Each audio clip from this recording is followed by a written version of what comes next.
What's up, everybody? How are you? Thanks for coming. We appreciate it. Who has the first question? Yeah, I want to start with TJ, please. TJ, of course, this is the last time we're going to get to see you before the scales tomorrow morning. Can you give us one more update? Where are you at? How far out are you right now? I feel really good, man. Surprisingly good. I got close to weight this morning, a little workout. It's going to be no problem. I'll probably make weight tonight. Interesting. Are you willing to give us an exact number? I got down to 128. I'm back up a little bit, but I got down to 28 this morning. And how do you feel overall? I mean, this has been a long process for you to get here. I mean, you didn't know what this was going to feel like, and everybody's worried, how are you going to be on Saturday night? Give us an idea of what you're feeling like health-wise at this moment. I just said I feel great, man. I mean, I'm not really worried about it. Fair enough, TJ. Thanks. Henry, I wanted to ask you quickly. TJ has said, I'm going to kill off this flyweight division. And, of course, you're fighting for your title. You're fighting for your legacy. But I wonder, has this fight gotten personal as well? I mean, this is a guy that's basically saying he's trying to take away your division, take away your livelihood, perhaps. I guess you could, I mean, to him it might be personal. To me, it's business. I mean, I'm in this game I don't see myself losing. I really don't. I'm healthy. I'm strong. As you guys have seen my videos, my pictures, this is the strongest Henry Cejudo has ever felt. Not even at the age of 21, man. I'm 31 years old, man. I am solid. I am strong, and I am so ready. And the reason why I'm in GOAT, I don't know if you guys noticed. Was that your next question? We were going to ask. You had to. Go ahead, ask me. Well, let's ask about that gold jacket. It's pretty fancy. Hey, let's all count how many times you can talk about his gold medal during this press conference. Let's count. We're going to. No, we're going. I'm going to. Actually, myself in the third person. Actually, you know what? Since you brought it up, how many times he talks about his gold medal as well, too? Since TJ brought it up already, and you said you want to snatch that gold medal off my neck, I got a little surprise for you, TJ. I want you to do it Saturday night. I thought you lost it. I want you to do it Saturday. Is that a fake one? TJ, I want you to do it Saturday night because I'm ready. Sweet, me too. Dana, I want to ask you, I mean, it's the start of a new generation, of course, with ESPN here. We've seen a lot of coverage, a lot of new programming stuff this week. What can fans expect on Saturday night? Are we going to see differences to the broadcast, different things, or is this, another event? We still control the broadcast. I mean, you'll see graphics package will be different than when we were on Fox and stuff like that, but everything's going to be the same. I mean, our level of production is off the charts already. Every time something new or innovative comes out, we do it. But what you're going to see a lot more of is coverage, obviously, from ESPN, like you said, and a lot of programming built around the fights, designed to follow the fighters. They came up with this cool one. We always follow people leading up to the fight. We never follow people after with wins and losses. They're going to start doing shows like that. You can see a lot of different programming. Very cool. Dan, I want to ask you about the main event here. I mean, one of the big storylines is the future of the flyweight division hanging in the balance. And these guys have said, they both believe it is. What can you tell us? I mean, does a TJ Dillashaw win mean the flyweight division goes away, or what is the future of the flyweight division? I don't know. We'll see what happens on Saturday. Saturday night, the flyweight division is going to be resurrected. Let it be known. And then, Dana, just one last one from me.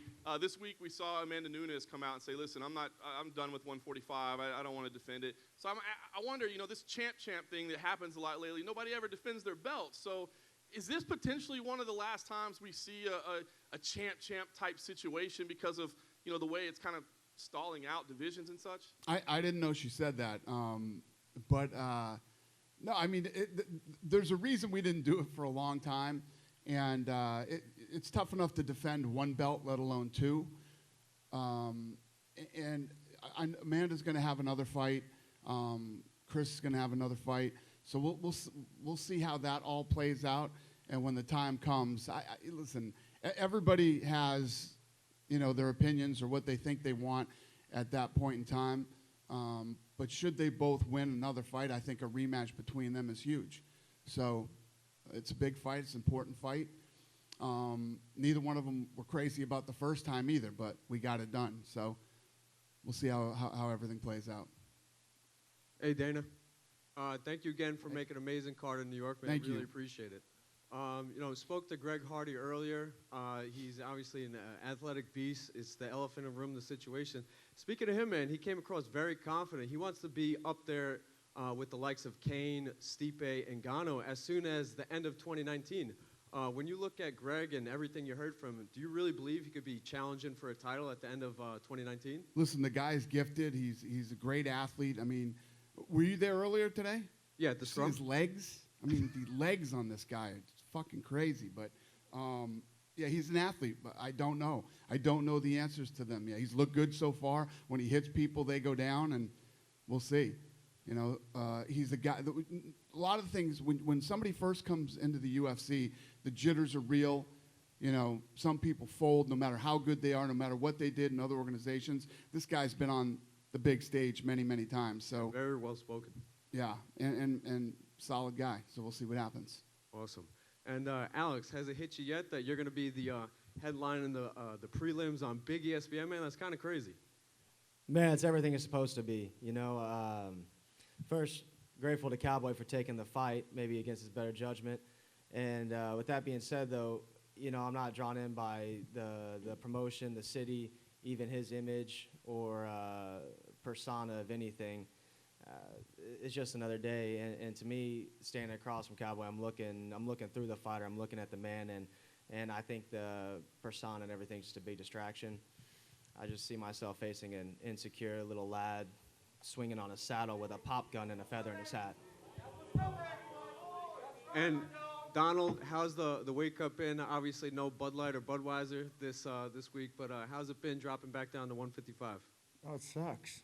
Every part about it sucks. Sitting here wishing I could go walk the streets of New York and eat pizza. But I'm going to make it happen, you know? And, yeah, a little insecure, popping cattle, fucking whatever. That's good. I can't wait for Saturday, man. I'm excited. Static about Saturday. Static, yeah. It's gonna But be a fun listen, my little friend, I'm not one to sit there and talk. So if you got like big things to say, we're fighting on Saturday. Keep it professional. We just stood in the back. You didn't have much to say. So if you do, You didn't have much to say either, partner. I'll tell you this, little friend, I'll be sending your geriatric ass fucking yeehawing back to the stables on Saturday. I know, I understand you talking live, and Saturday's coming, so let's fight for money on Saturday. But I'm not Saturday the is guy coming. to sit here and talk shit to you because I know what floor you're on. They fucked up and put me in the wrong room. I'm right next to you, little motherfucker. So if you have something to say, you can come knock on my door, okay? We're not on the same floor. Yeah. I'm in a different suite, for one. And for two, you're all buddy-buddy in the back. It's calling how healthy and nice. I do look fucking healthy. I look great. You look like you served the last 2 terms in the fucking Oval Office. You look worn out. You look aged and withered. Hey, Can't wait for the fight. My last thing, Henry, who's a better dressed guy, you or your head coach? I don't know. Stand up, Captain. Stand up. Show him. You guys like the snake and printed jeans? Get up on that chair.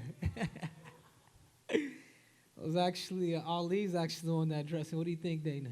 And you guys are talking stuff in the You look like you're going to host a game show. Get on Ali then. Get on. I'm just. Oh, if you're letting that guy dress you, oh my God. He's wearing a fucking turtleneck, for Christ's sakes. It's not 1973. I'm actually glad we got that portion. I was going to ask where you got the jacket from, clearly from Ali. I was a Bruce Buffer joke in there somewhere. But how are you feeling in terms of where you stack in terms of the speed, the wrestling, striking, versus a champ you've seen and fought a number of times at 35 versus you having to come up in this weight? How are you feeling your skills are holding up in terms of seeing him the open workouts and all that other stuff on tape? I don't know if I understand that. He's coming down. Yeah, I know. He's coming down. You're getting to fight at your weight versus what I'm trying to say at. So how do you feel your assets hold up versus his assets on, now that you've seen him a little bit trying to get to this weight? Sorry for the confusions on that. Yeah, no, it's okay. It's okay. No, I'm expecting the best, TJ. Like, I truly am. This guy's a competitor, former wrestler.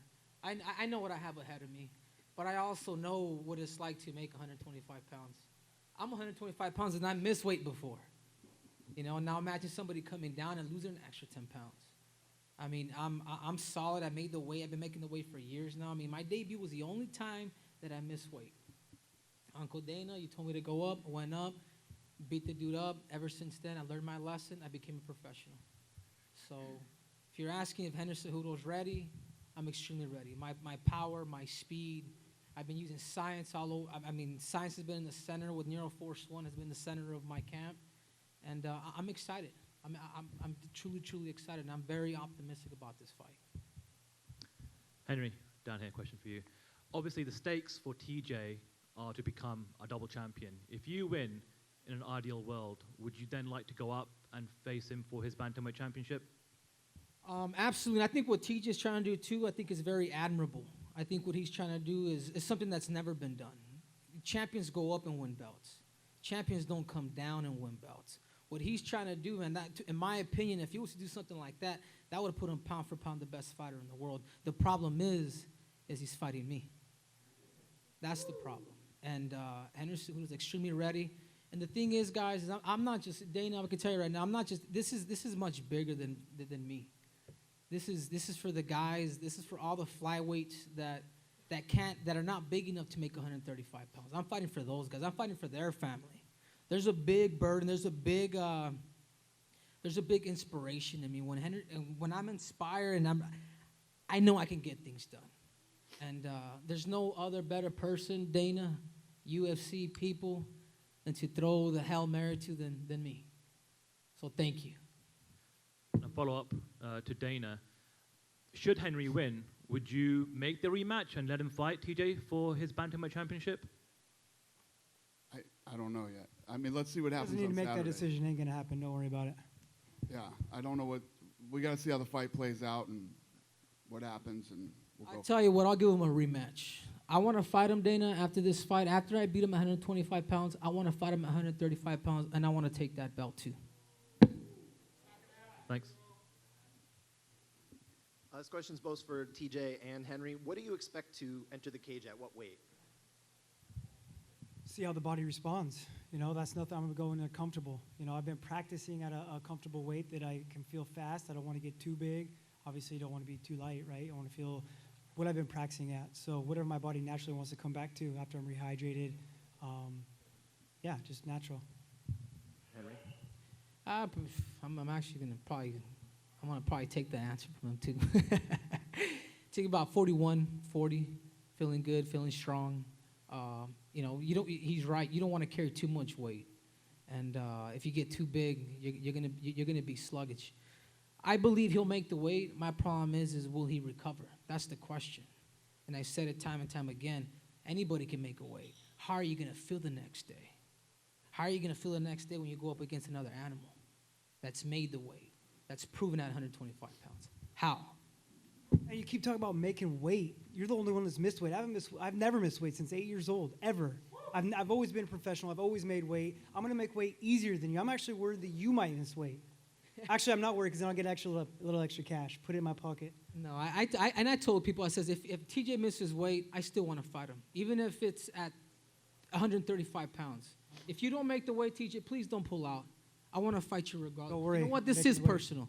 This is personal because there's a lot of people out there. This dude is a guy that was trying to start the union with the UFC to get him paid a shitload of money to get rid of the division, sicking him down to dethrone the reigning champ. I'm doing this, TJ. I'm not doing it just for me, man. I'm doing it for everybody. I'm doing it for all the 125. And that's your just so problem. you know. I'm doing this for myself. This is a selfish sport. I'm going out there and I'm winning for myself. I'm going to be the greatest. And that's exactly who he is. And that's exactly who he is. You have friends like Joe Benavidez. You have guys like Shorty Torres living with. These are all flyweights, bro. Where's your respect, man? Another one for TJ. TJ, when was the last time you weighed 125 pounds in your life? Probably 2009, freshman year in college. And how did you feel at that point? I mean, were you kind of like? I felt like a young kid. I was Yeah. 19 years old. I'm in a completely different part of my life. You know, I wish I knew what I know now back then. You know, but then I would have probably achieved more goals of mine in wrestling, and I wouldn't be in this spot right now. So it all happened for a reason. I really do believe that. My mom's always told me everything happens for a reason, and I was meant to be here. Now, do you intend to ever, at any point in the future, have another flyweight fight? Yeah, I'll do whatever. You know, it's whatever makes the most sense. Whatever's going to threaten me the most at my legacy of being the best pound-for-pound fighter. And one more for Dana. Dana, they both alluded to, Henry especially, about if for some reason one of these men does not make weight, obviously we have another belt for another man here. Would potentially a fight at flyweight be scrapped for a bantamweight title fight tomorrow if there's any trouble with the weight? I guess, yeah. I'm not even thinking about that. He doesn't have to. Stop asking the questions about it. I'm not thinking anything negative. If something negative happens, we'll deal with it when it does. Alex, 2 years ago when Jimmy Rivera beat Uriah Faber, his stock rose and he became a contender. Do you see a similar scenario for you this weekend if you beat your opponent, Cowboy Cerrone? I mean, sure, that's obvious. You know, you take a big stage in devastating fashion. Huge win over Cowboy would certainly catapult the career into the next tier, and that's what I want. I mean, for me, again, this is just another step in the climb to the top. That's it. And Henry, do you think the flyweight division would still be on the chopping block if Demetrius Johnson were still the champion? I think as good as Demetrius was, and I don't want to speak for Dana, I think he was maybe part of the problem. I think he was so dominant. You know what? I can't even blame it on Demetrius. It's really, he was so dominant that he was making our weight class kind of look, like chump change. And I told him, I said, give me time, guys, give me time. I will beat this guy. When they asked me, how do you beat Demetrius Johnson, Henry, after I lost to him the first time, I says, guys, give me time. And we won. Dana, is there any truth to the flyweight division not being on the chopping block if Demetrius were still the champion? I answered that when we started. I said, let's see what happens on Saturday.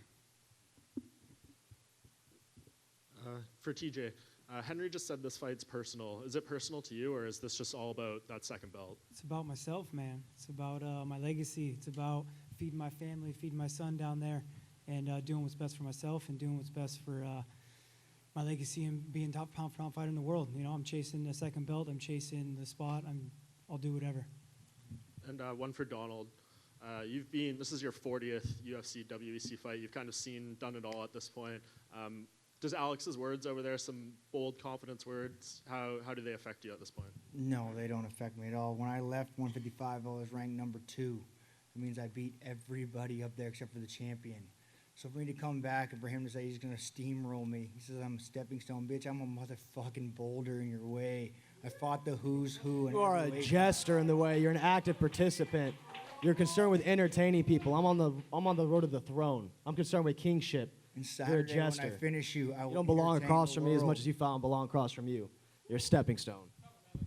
Alex, just to follow up on that, you keep saying he's an active participant. What does that really mean to you? Because Donald has made no secrets over the years that he was fighting for money and all those kind of things, but now he's more straight up about his goals. He wants to fight for the lightweight title and everything. Seems to have that. On your 40th fight, if it took you that long to figure out what your goals are and that you're meant to be a champion, you're about 39 too fucking late. For me, I've known why I'm in this. I know why. I know my purpose. I know my mission, and I'm 100% committed to one thing. Unlike old day drinking Don over there, who's got mixed mistresses and a number of extracurricular activities to hide from the greatest fear in his life, which is in front of him, I focus on one thing and one thing only. I know I'm going to be a champion. He's number 2. He's always been number 2. I'm going to be number 1. Just one for you, Dana, unrelated to this event, but we saw you make the Kamaru Usman versus Tyron Woodley fight for UFC 235, and in the wake of that, Colby Covington has said a lot of things, particularly about you. Do you have any response to him? And just I haven't heard any of them. What's the future for Colby at this point? I don't read this shit. I haven't heard anything. What are your plans? Not one thing. I haven't heard one thing about Colby Covington. Okay. Do you have any plans for him at this point? Yeah, he'll fight again. When opportunities pop up, take them. This is a sport of opportunity. When opportunity knocks, answer the door. Period. End of story. I didn't hear one more thing he said. He seems to feel, though, that just because he didn't take that fight in September, he's being punished. Is that kind of the primary? Not being punished. You could ask anybody on this stage that's been in here for a long time when we call. If you take the fight, you take the fight, and if you don't, other people will. And that's how this thing goes. It just keeps rolling. We keep rolling, man. When we call and we make an offer, you take it. He didn't. He'll get another shot. Just not going to be when he wanted and when he thought it was coming. Usman went in there and fought that fight. I said that night. I mean, I wasn't shy about it. I said, Usman looked good tonight. I'd actually like to see Usman versus Woodley, and we got it done. And just last thing, any possibility he just waits for the winner of that fight, or would you like to see Colby fight another I don't know. I don't know. We'll see. Perfect. Thank you. All right. Hey, Dana, so first for you, what's the biggest thing you've noticed so far between the start of the Fox era and the start of the ESPN era? What's the biggest difference? Obviously ESPN is a monster, and these guys have been, before we even got done with the Fox deal, these guys have been great partners. Not that Fox wasn't. Fox was great partners too, but just the stuff that they've been doing from the first day we did a deal. Deal didn't start till Jan 1, but they've been a partner before Jan 1. It's been awesome. For Donald, this is your first weight cut in some time to lightweight. You've been wanting to move down for a while. You said that they kept offering you fights at 170. Now that you're actually going through the weight cut, do you have any regrets about this decision? No, not at all. I hired a private chef to live at my house and cook for me, and got our weight down. And it always sucks these last 10 pounds, man. I'm miserable. I can't even sit here and bullshit. So it is what it is, but I can't wait for Saturday. For TJ, people keep commenting on how you look. However, I mean, we're used to seeing you 10%, more of your body weight on this particular day on any other fight. Do you think that it's just taking some time for people to get used to it, and that if you were always a flyweight, you would look like this normally? If I looked the same, I'd be worried. If my face looked the same, if my body looked the same, I'd be doing it the wrong way. I'd be dropping weight too late. I'd be crashing. This has been a 12, the cut's over. This has been a 12-week cut, Now it's just some tricks of the trade and some water displacement and having some fun. I mean, I felt great yesterday, open workouts, felt fast, felt strong, feel great now. I'm ready. Were there any stumbling blocks at all? No, actually, I expected some. Doing a big feat, I expected there'd be some hiccups, and I thought it was going to be even harder than it was. I mean, it was a lot of work, don't get me wrong, but I feel great because of that work. I'm stronger, my cardio's better. It's been a cool process to see the changes that my body's done with Coach Calavita. Henry, for you, have flyweights been reaching out to you via text or calling you to rally behind you for this particular fight? God, I mean, everybody, my worst enemies, even Joe Benavidez is cheering for me. I mean, it's at that point. I mean, this was his main training partner. He's like shaking my hands, like, "Hey, I'm rooting for you, man." It's like, damn, this is the guy that I had bad blood with. I mean, DJ Matt Hume, they send me a text like, "Hey, we're cheering you on, buddy." I mean, it's overwhelming, So I feel like the crowd's behind me. I have training partners. The cool thing about it, guys, is I have flyweights that actually live with me.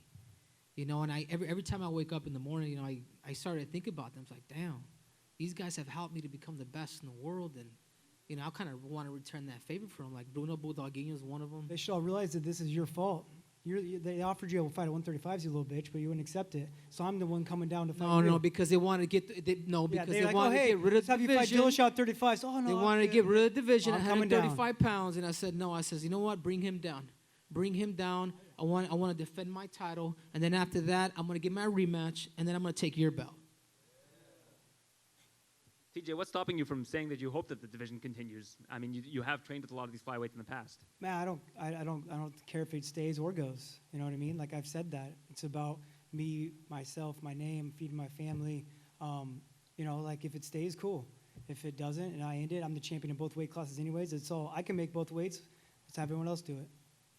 And finally, for Alex, I think that when you made your professional debut, that Donald had 26 fights under his belt. I mean, he's been around for a long time. You're coming in here, guns a-blazing. Do you have respect for Donald and his accomplishments? Yeah, sure, I respect Donald, and it was cool seeing him come up and everything, but there's a difference between watching a man on the screen and watching him stand across from you, and there will be none of that respect upheld. I won't respect his space. I won't respect the air he's breathing, and I'm going to press and break him in the octagon. It's a completely different world now. Everything's changed. A question for Donald over here. Donald, when you got the fight against Alex, had you ever heard of him before? No, I have not. Have you watched any of his before fights since? No, I haven't. Don't care. Just excited to get in there and fight, man. This is my road back to the title, and little fucker's just in the way. And where did you train for this fight? At the ranch. Okay. But not with Jackson Wink? No, no longer with them. Okay. Alex, what do you make of him saying that he has never heard of you before? Makes no difference. I wouldn't expect him. You know what? He went from, proposing the fight against fucking McGregor and so, and then it went to me. And, yeah, I'd be thinking, who the fuck is this kid, too? I'm sure everybody's asking that. Who the fuck am I? And on Saturday, I'll put all that curiosity to rest. But I don't blame him for thinking that. And for TJ, your coach, Bang Ludwig, has been talking this week about you potentially at some point going up to fight Max Holloway. Is this something that actually interests you? So much. Absolutely, man. Making history. Will you try to do that after this fight, go from 25 to 45? Will you campaign for that? I would love to. I would love to, man. TJ, drink some water, man. You're going to need some. Drink some water, bro. Seriously. I think that's crazy. I think, number one, get past That's me. why you're the most boring fighter on the roster. Try to get past me. Try to get past me. Going to be no problem. And then think of Max Holloway. But he ain't getting past nobody. The flyweight division is going to get resurrected Saturday night. He's like a politician. That's all there is to it. Okay, and last one for Dana. Obviously, a big story here is the flyweights, right? We're talking about it a lot. You're being asked about it a lot. Why hasn't the UFC come out and just said, it's on the line, it's not on the line, just so everyone knows and doesn't have to keep speculating? Because I said we'll find out on Saturday. We'll see. So you know the answer to the question. He's saying, who cares? I didn't hear your answer, sorry. Yeah, no, I didn't give an answer. But do you know the answer to that question? If Henry wins, does it survive? I don't know. You know what? With all due respect, Dana, with all due respect, you did at one point say that they would never enter. They would never enter in the sport of MMA. Ronda Rousey became one of your biggest superstars. You know, I know there's a place in your heart. What I'm saying is, let's make a deal. I beat this man Saturday night. The flyweight division stays. We'll see what happens on Saturday. Why are you reluctant to make that deal? Just out of curiosity, why not just come out and say it? I answered the question. That's the answer to the question. Thank you. Dana. So, Aaron, you're becoming the Oprah of MMA. I don't know if anybody's ever told you that. You're good. Dana, Rachel today said that she went and sought out Greg Hardy, shook his hand, wanted to talk to him about any potential dissension. I guess people thought there might be between them. How do you feel about the way she's handled this whole situation that she's been in? What's your question? Rachel said she went out and talked to Greg Hardy today. Okay. Yesterday, I guess, shook his hand, wanted to talk to him, squash any perceived dissension between the two of them. How do you feel? I don't think there ever was. That's what she's saying. She's saying she sweetheart. wanted to, people think on the same card. How do you feel she's handled the situation she's been in this whole time through? But there was never a situation. From the minute I called her, there was never a situation. Mm-hmm. She didn't know who Hardy was. She didn't know anything about it. And she said, his situation isn't my situation. They're completely different. And I don't even know the guy and I have no problem with any of this. So there never was a situation. Was there ever any pushback from Disney or Endeavor, anyone with whose opinion who matters to you, to not put him on the card? No. Okay. You can make a situation out of anything if you want to. These two people are on the roster. You have people out there that's their style. They make shit out of whatever, it's what they do, that's their thing. You can make anything out of anything if you want to. These two fighters are UFC fighters, and eventually they'd ended up on the same card anyway, and the people that do that would have come up with this shit anyway. It can be this fight, or it could be 10 fights from now. It's just, you can make something out of anything if you want to. That's your style.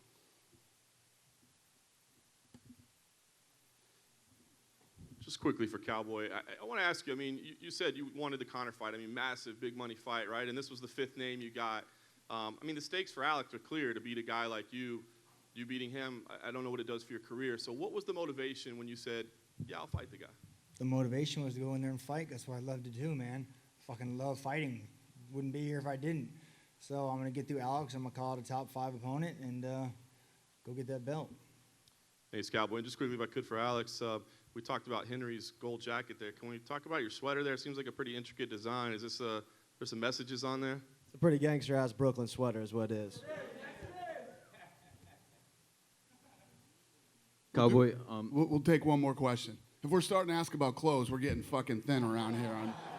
Okay, then I'll go to Alex then, if it's only one more question. Alex, a lot of people in Cowboys' position perhaps wouldn't, take a fight with a young up-and-comer. It seems a lot of people are holding up and just, waiting for big fights. I know in some ways you don't want to respect them, but in a way, are you somewhat thankful that he is giving you this opportunity to fight somebody with I did say a that at name? the beginning. Absolutely. Absolutely. Despite anything else, I am grateful for him taking this fight, being the guy he is, and standing up to this because it certainly does not behoove him like it does me. And so, yeah, hats off to him. Can I get one more? Yeah, do your thing. And for TJ, there's no question that Henry Cejudo is a phenomenal wrestler, obviously Olympic gold medalist. But in terms of MMA wrestling, how do you think you match up with him? Better. It's a whole nother sport. Yeah, I learned that when I first got in the sport. I expected just to out-wrestle everyone. Setups are different. Wrestling's different when you don't have shoes on, when the distance is different. I'm able to close that distance better. I'm the better wrestler when it comes to MMA. All right, thank you guys. I'm gonna square these guys off for photo ops. Thanks, New York. Thanks for coming out today. We appreciate you.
Let's see the truth.